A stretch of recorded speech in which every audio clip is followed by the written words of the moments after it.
Bashkimi Evropian pritet të miratojë këtë vit masa më të forta për pezullimin e udhëtimit pa viza për shtetasit e 61 vendeve që aktualisht përfitojnë nga liberalizimi, mes tyre edhe shtetet e Ballkanit Perëndimor.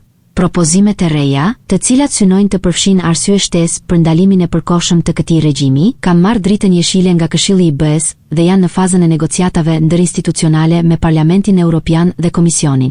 Këto ndryshime, që mund të hyjnë në fuqi në fillim të vjeshtës, pasqyrojnë një qëndrim më të rrept të Brukselit ndaj çështjeve të migracionit të parregullt dhe mund të shërbejnë gjithashtu si mjet presioni diplomatik ndaj vendeve jo anëtare. Lëvizja shihet si një paralajmërim serioz për vendet që kanë përfituar së fundmi nga lëvizja e lirë, përfshirë Kosovën, e cila hyri në këtë regjim në janar të vitit 2024. Nëse ndonjë shtet dështon të përmbush kriteret e bashkëpunimit për sigurinë dhe kontrollin e migracionit, rrezikon të humbas këtë privilegj.